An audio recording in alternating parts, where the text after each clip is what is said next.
Good morning મારા વાલા વિદ્યાર્થી મિત્રો. ધોરણ 9 પાઠ 6 ઉબુન્ટુ લિનક્સનો પરિચય પાઠ 7. વિદ્યાર્થી મિત્રો, આપણે લાસ્ટ વિડીયોમાં દેખ્યું હતું ઉબુન્ટુ લિનક્સનો પરિચય, રાઈટ. એમાં મેં તમને સમજાવ્યું હતું, એના વર્ઝન્સ ને વગેરે તમને મેં સમજાવ્યા હતા. ઓકે, આજે આપણે એની અંદર જ શીખવાનું છે, બરાબર.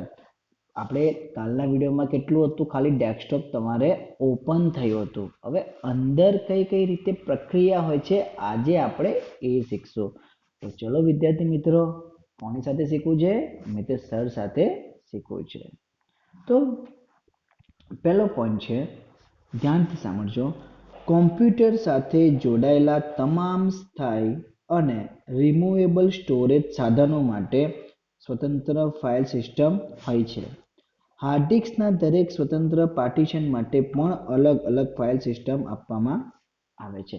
એટલે વિદ્યાર્થી મિત્રો, તમને આ લાઈનમાં શું કહેવા માંગે છે કે આપણે જ્યારે કોમ્પ્યુટરને ઓપન કરીએ છીએ ત્યારે આપણે કઈ બી વસ્તુ ડેટા આપણે સ્ટોર કરવો હોય તો આપણે ક્યાં કરીએ છીએ? સૌપ્રથમ તો આપણે લોકો ડેસ્કટોપ પર કરીએ છીએ, બરાબર. યા તો આપણે સી ફાઇલ, ડી ફાઇલ કે ઈ ફાઇલમાં આપણે સેવ કરશું. બીજી કોઈ જગ્યાએ આપણે સેવ કરીએ છીએ તો જે સી, ડી, ઈ, એફ જે બી તમને ફાઇલ નેમ આપેલી છે, જે 3 ફાઇલ નેમ હોય છે, બરાબર, આપણે એની અંદર જ આપણે કરીએ છીએ ને સેવ, હે ને? એ જે તમારું જે જગ્યા, જે તમારી સ્પેસ છે હાર્ડ ડિસ્કની, આપણે એમાં જ કરીએ છીએ ને વિદ્યાર્થી મિત્રો, કે આપણે બીજા કોઈ કશામાં કરીએ છીએ ના. ઓકે, તો આ એવું જ કહેવામાં આવે છે. બીજી લાઈન આપણે દેખીએ તો માઇક્રોસોફ્ટ વિન્ડોઝમાં આ પાર્ટીશન સી, ડી, ઈ જેવા ડ્રાઈવર લેટર સ્વરૂપે હોય છે, બરાબર ને? આપણે જે માઇક્રોસોફ્ટ વિન્ડોઝમાં આ રીતે તમે દેખ્યું હોય છે, સી, ડી, ઈ તરીકે આવે છે, હે ને? ત્રીજો પોઈન્ટ, લિનક્સ અને યુનિક્સમાં વૃક્ષ સ્વરૂપે રૂટ ડિરેક્ટરીથી શરૂ થતી સિંગલ ફાઇલ સિસ્ટમ હોય છે અને રૂટ સ્લેશ દ્વારા દર્શાવવામાં આવે છે, તથા ઉબુન્ટુ જે પાર્ટીશનમાં સ્થાપિત હોય તેને રૂટ ફાઇલ સિસ્ટમ કહે છે અને શરૂઆતમાં માત્ર તે જ સિસ્ટમ સાથે ઉપલબ્ધ હોય છે. એટલે વિદ્યાર્થી મિત્રો, તમને શું કહેવા માંગે છે કે જેમ કે તમે સી ડ્રાઈવમાં છો, બરાબર, પણ તમારું ઉબુન્ટુ ક્યાં છે? સી ની અંદર. તમારું ઉબુન્ટુ ક્યાં છે? સી ની અંદર. અને સી ની અંદર છે તો એની બી અમુક ફાઇલ તો હશે ને?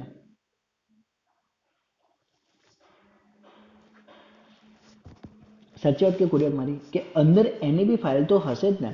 તો એ ઉબુન્ટુની ફાઇલમાં જ આપણે શું કરશું? બધા જ પ્રોગ્રામો આપણે, યાની કે જે બી આપણે કાર્ય કર્યું છે એ બધા આપણે ત્યાં અંદર સેવ કરશું, રાઈટ વિદ્યાર્થી મિત્રો? હું જે તમને કહેવા માંગુ છું તમને ખબર પડી ને? બરાબર. તો આપણે કઈ રીતે ખબર પડે છે? તો સ્લેશની રીતે આપણને ખબર પડે છે ને કે આ લોકેશન પર છે, આ ફાઇલ આ લોકેશન પર છે, બરાબર. દાખલા તરીકે જેમ કે જો તમને ખબર હશે, હું તમને શીખવાડું છું, સમજાવું છું કે તમારી ફાઇલ કયા ડ્રાઈવમાં છે? સી ડ્રાઈવમાં છે. તમારી ફાઇલ કયા ડ્રાઈવમાં છે? સી ડ્રાઈવમાં છે. સી ડ્રાઈવની અંદર કયા નામમાં છે? ખબર છે? સી ડ્રાઈવમાં કયા નામમાં? તો પહેલા શું આવશે? ફાઇલ આવશે, બરાબર. પછી કઈ જગ્યાએ છે? તો જો મારી ફાઇલ જાવા સ્ક્રિપ્ટ યાની કે જાવાની અંદર છે, બરાબર. પછી પાછી સ્લેશ આવશે. જાવાની અંદર કયા નામની સેવ છે? તો ભાઈ આર્યા નામની ફાઇલ છે, બરાબર. તો આ આખી જે તમને બતાવી એ શું બતાવી? રૂટ બતાવ્યા, બરાબર. સ્લેશ જો આ સ્લેશ છે ને, સ્લેશ. એટલે આ તમને શું બતાવ્યું? રૂટ બતાવ્યું તમને કે ભાઈ સી ડ્રાઈવમાં ફાઇલની અંદર, જાવાની અંદર, આર્યાની અંદર. ખબર? મારે જવાનું તો મેન અહીંયા જ છે, પણ આ એક મને રૂટ બતાવ્યું. જેમ કે આપણે બી લાલ દરવાજા જવું હોય, બરાબર, તો સૌથી પહેલા આપણે કયો રસ્તો પકડીશું? તો પહેલા તો આપણે દેખશું કે આપણે કઈ જગ્યાએ રહીએ છીએ, ત્યાંથી જે આપણને નજીકનો રૂટ પડશે એ જગ્યાએ આપણે જઈશું. પણ આની અંદર એવું નથી. આની અંદર શું છે કે જે એક રૂટ બતાવે આપણે એ રૂટ પર જ ચાલવું પડે. ત્યારે જ તમને તમારી ફાઇલ મળે, બાકી તમને તમારી ફાઇલ મળે ના મળે. ભૂલી જવાનું ભાઈ કે કોઈ મારી એક ફાઇલ એવી હતી. બરાબર વિદ્યાર્થી મિત્રો, તો આપણે શોધ્યું હોય એટલે કે આપણે દેખ્યું હોય તો શેના દ્વારા સ્લેશ દ્વારા બી આપણને ખબર પડે છે કે ભાઈ વચ્ચે વચ્ચે સ્લેશ આપ્યો હોય. જેમ કે ફાઇલની અંદર છે, ફાઇલની અંદર સ્લેશ આપ્યું છે એટલે કે ફાઇલની અંદર જાવા છે, જાવાની અંદર કઈ છે આર્યા છે, અને આર્યા પર જેવું ક્લિક કરીશ એટલે શું મને મારી ફાઇલ મળી જશે. હવે એમાં બીજો પોઈન્ટ આપણે દેખીએ. ઓકે, સામાન્ય રીતે ફાઇલ સિસ્ટમને ખાલી ડિરેક્ટરી દ્વારા સ્થાપિત કરવામાં આવે છે. શું કરવામાં આવે છે? સામાન્ય રીતે ફાઇલ સિસ્ટમને ખાલી ડિરેક્ટરી દ્વારા સ્થાપિત કરવામાં આવે છે.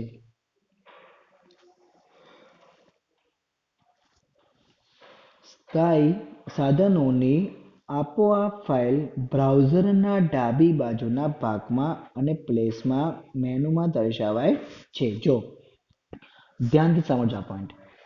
સ્થાયી સાધનોની આપોઆપ ફાઇલ બ્રાઉઝરની ડાબી બાજુ એટલે કે આ સાઈડ તમે લોકોએ દેખ્યું હશે વિન્ડોઝમાં કે તમારી બધી જ ફાઇલો ક્યાં હોય છે? વિન્ડોઝમાં ડાબી સાઈડ હોય છે. માય કોમ્પ્યુટર, રિસાયકલ બિન, પછી તમે જે સોફ્ટવેર ડાઉનલોડ કરો છો એ બધા જ તમારા ક્યાં હોય છે? ડાબી બાજુ હોય છે, હે ને? હવે અને પ્લેસ મેનુમાં દર્શાવાય છે. એટલે મેનુ એટલે કે જે આપણું સ્ટાર્ટ બટન વાળું જે હોય છે એમાં બી બધા એ ફાઇલ દર્શાવવામાં આવે છે ને આપણને. હા, તો એ એમાં બી દર્શાવવામાં આવે છે ને, રાઈટ કે રોંગ? હે ને? હા, તો પછી તો વિદ્યાર્થી મિત્રો, સ્થાપિત તમામ ફાઇલ રૂટ ફાઇલ સિસ્ટમમાં સિવાય સ્થાપિત તમામ ફાઇલ સિસ્ટમની બાજુમાં ત્રિકોણાકાર આઇકન દર્શાવવામાં આવે છે.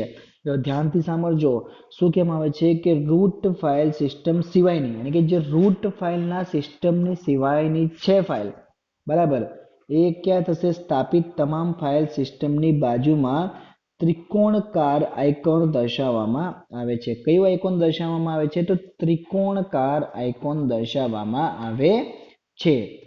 જેના પર ક્લિક કરી ફાઇલ સિસ્ટમને વિસ્થાપિત એટલે કે અનમાઉન્ટ, શું થાય? અનમાઉન્ટ કરી શકાય છે. બરાબર, અનમાઉન્ટ એને કરી શકાય છે. હવે એના પછીનો પોઈન્ટ કે રિમૂવેબલ સાધનો આપોઆપ સ્થાપિત થઈ જાય છે. શું થાય છે? જે રિમૂવેબલ સાધનો છે એ આપોઆપ સ્થાપિત થઈ જાય છે. એટલે કે આપણે એને આપોઆપ શું કરીએ છીએ? આપણે એને ડ્રેગ એન્ડ ડ્રોપ કરીને આપણે એને જગ્યા આપી દેતા હોઈએ છીએ. બરાબર, અને ઓપ્ટિકલ ડિસ્ક જેવા રીડ ઓનલી સાધનોને માત્ર ઇજેક્ટ કરી વિસ્થાપિત કરી શકાય છે. ઇજેક્ટ એટલે શું? તમને ખબર છે? જે આપણે યુએસબી ભરાયું કે આપણે મોબાઈલ ભરાયો, બરાબર ને, ડેટા કેબલથી ભરાવતા હોઈએ આપણે, તો આપણે એને બહાર નીકાળી છે, આપણે શું કર્યું? આપણે ઇજેક્ટ કરી કહેવાય. શું કહેવાય? ઇજેક્ટ કરી. ઇજેક્ટ એટલે કે એને આપણે બહાર કાઢી, એટલે કે એનું કામ ત્યાં પૂર્ણ થઈ ગયું, પતી ગયું છે, પછી આપણે એને બહાર કાઢી શકીએ છીએ. આપણી એક બહુ ગંદી આદત હોય છે કે આપણે શું કરીએ? ભરાઈને તરત નીકાળી દઈએ છીએ, પણ હંમેશા એ રીતે નહીં કરવાનું. આપણે રાઈટ બટન પર ક્લિક કરીને નીચે આવીને આપણે શાના પર ક્લિક કરવાનું? ઇજેક્ટ પર ક્લિક કરવાનું. એ ઇજેક્ટ થઈ જાય એના પછી જ આપણે પેન ડ્રાઈવને નીકાળવાની. બરાબર, નહીં તો શું થશે? તમારી બધી ફાઇલો ઉડી જશે. પછી તમે કહેશો સર બધી ફાઇલ તો ઉડી ગઈ. તો શું થાય? ઉડી જ જાય ને ભાઈ. શું થાય? હે ને? હા, ઓકે. યુએસબી ફ્લેશ ડિસ્ક જેવા સાધનોને ફાઇલ બ્રાઉઝરના અનમાઉન્ટ આઇકોન દ્વારા અથવા ડેસ્કટોપ પર તેના આઇકોન પર રાઇટ ક્લિક કરી સેફટી રિમૂવ ડિવાઇસ, જો શું લખ્યું છે કે અથવા ડેસ્કટોપ પર તેના આઇકોન પર રાઇટ ક્લિક કરી સેફટી રિમૂવ ડિવાઇસ વિકલ્પ પસંદ કરી વિસ્થાપિત કરી શકાય છે. જે મેં તમને કીધું ને કે તમારે રાઇટ ક્લિક કરીને ઇજેક્ટ તમે કરી શકો છો. બરાબર, અને યુએસબી ફ્લેશ ડિસ્ક જેવા સાધનોને ફાઇલ બ્રાઉઝરમાં અનએમાઉન્ટ આઇકોન દ્વારા અથવા ડેસ્કટોપ અનએમાઉન્ટ એટલે કે બ્રાઉઝર દ્વારા જે આપણે ખબર છે ને કે અમુક ફેરી આપણે સીધી નીકાળી દેતા હોય છે, તો આપણે બ્રાઉઝર દ્વારા એને ઇજેક્ટ કરતા હોઈએ છીએ. બરાબર, યા તો આપણે ડેસ્કટોપ પર જઈને રાઈટ ક્લિક દબાવીને આપણે એને ઇજેક્ટ કરતા હોઈએ છીએ. આઈ થિંક તમને કદાચ ખબર હશે. બરાબર. તો આપણે ઇજેક્ટ કરીએ છીએ એટલે શું થશે, પેનડ્રાઈવનું કામ ત્યાં પૂર્ણ થશે અને પછી આપણે એને બહાર કાઢી શકશું. બરાબર. અને તમે એમને તમે સીધી નીકાળવા જશો ને તો કોઈ કઈ ખબર તમારે શું થશે ખબર છે, કોઈ દિવસ કે બી તમારે અમુક અંદરથી ફાઇલ ઉડી જશે અને બધા વાયરસ આવવાના અને બધા નખરા બહુ વધારે પડતા હોય છે. એટલા માટે જ તમને હું આ જણાવું છું. બરાબર વિદ્યાર્થી મિત્રો. હવે આપણે દેખવાનું છે પહેલો પોઈન્ટ એની અંદરનો. ઓકે, પહેલો પોઈન્ટમાં શું છે કે એક્સ વિન્ડો સિસ્ટમ. શું છે? X window system. હવે તમને થતું હશે સર આ એક્સ વિન્ડો સિસ્ટમ એટલે શું, રાઈટ? તો વિદ્યાર્થી મિત્રો, લિનક્સ અને યુનિક્સ, શું? લિનક્સ અને યુનિક્સ, ફરીથી બોલું છું, શું? લિનક્સ અને યુનિક્સ આધારિત સિસ્ટમની જેમ ગ્રાફિક્સ માટે એક્સ વિન્ડોઝ ઉપયોગ કરે છે અને જે અન્ય સાધનોથી સ્વતંત્રતા મૂળભૂત ગ્રાફિક ક્ષમતા પ્રદાન કરે છે. એટલે ગ્રાફિક્સ એટલે કે જે આપણે બધા ગ્રાફિક્સ જે યુઝ કરી રહ્યા છે ને, જે વિન્ડોઝમાં બી આપણે ગેમ્સ વગેરે રમી રહ્યા છે તો એના જે ગ્રાફિક્સ છે એ, પછી આપણે જો વિન્ડોઝનું એક ઓપરેટિંગ સિસ્ટમ અલગ છે અને યુનિક્સ અને લિનક્સનું ઓપરેટિંગ સિસ્ટમ અલગ છે, તો એમાં બી અલગ અલગ જ ગ્રાફિક્સ હોય ને. એવું તો ના હોય ને કે ભાઈ ના સેમ જ ગ્રાફિક્સ હોય, રાઈટ? એવું તો નથી હોતું ને. તો બધાના ગ્રાફિક્સ અલગ અલગ હોય છે. બરાબર. કોઈનામાં ક્ષમતા વધારે હોય છે, કોઈનામાં ક્ષમતા ઓછી હોય છે. ડિફોન્સ મી એને કે જે બી એને બનાવ્યું છે એના પર ડિફોન્સ હોય છે. બરાબર. તો જે અન્ય સાધનોથી સ્વતંત્રતા મૂળભૂત ગ્રાફિક ક્ષમતા પ્રદાન કરે છે. ઓકે, હવે જો એમાં બે ઘટકો છે. કેટલા ઘટકો છે? એક્સ વિન્ડોઝના કેટલા ઘટકો છે? બે ઘટકો છે. પહેલું કયું ઘટક છે? X server. પહેલું કયું ઘટક છે? X server. બીજું કયું ઘટક છે? X client. જો ફરીથી બોલું, પહેલું કયું ઘટક છે? X server. બીજું કયું ઘટક છે? X client. પહેલું કયું છે? X server. બીજું X client. Okay, X client એ એક્સ સર્વર દ્વારા આપવા આવેલી ગ્રાફિક સુવિધાનો ઉપયોગ કરે છે. એક જ સિસ્ટમ પર હોવા છતાં સર્વર અને ક્લાયન્ટ નેટવર્કિંગ સિસ્ટમનો ઉપયોગ કરે છે. જો ક્લાયન્ટ અને સર્વર એક જ જગ્યાએ છે પણ ઉપયોગ શેનો કરે છે? નેટવર્કિંગ સિસ્ટમનો ઉપયોગ કરે છે. બરાબર વિદ્યાર્થી મિત્રો. એક્સ ક્લાયન્ટ અને એક્સ સર્વર દ્વારા આપવામાં આવેલી ગ્રાફિક સુવિધાનો ઉપયોગ કરે છે અને એક જ સિસ્ટમ પર હોવા છતાં સર્વર અને ક્લાયન્ટ નેટવર્કિંગ સિસ્ટમ ઉપયોગ કરે છે. બરાબર. દાખલા તરીકે એક્સ સર્વર ગ્રાફિક્સ ડિસ્પ્લે ઉપરાંત કીબોર્ડ, માઉસ, ટચસ્ક્રીન અને અન્ય ઇનપુટ સાધનો દ્વારા ઇનપુટની સુવિધાઓ બી પ્રદાન કરે છે. બરાબર. ફરીથી બોલું છું, એક્સ સર્વર ગ્રાફિક્સ ડિસ્પ્લે ઉપરાંત કીબોર્ડ, માઉસ, ટચસ્ક્રીન અને બીજું કયું? ટચસ્ક્રીન અને અન્ય ઇનપુટ સાધનો દ્વારા ઇનપુટની સુવિધાઓ પ્રદાન કરે છે. ઓકે વિદ્યાર્થી મિત્રો, ખબર પડી કે ના પડી? હવે અન્ય ઓએસ વિરુદ્ધ લિનક્સ એકથી વધુ આભાસી સ્ક્રીન પર પૂરી પાડે છે, જેમ કે કંટ્રોલ અલ્ટ્રા F1 અને કંટ્રોલ અલ્ટ્રા F2 વગેરે શોર્ટકટ કી તમે દેખી હશે. વગેરે શોર્ટકટ કી દ્વારા આવા 12 સ્ક્રીન ઉપયોગ લઈ શકાય છે. કેટલી સ્ક્રીનનો આપણે ઉપયોગ લઈ શકાય છે? 12 સ્ક્રીનનો. એટલે કે control ultra F1, control ultra F2, control ultra F3, control ultra F4, એ રીતે 12 ફંક્શન કી આવે છે ને, તો એ 12 આપણે ઉપયોગમાં લઈ શકીએ છીએ. બરાબર વિદ્યાર્થી મિત્રો, ખબર પડી હું તમને શું જાણવા માંગુ છું? આપણે શું કરી શકીએ છીએ?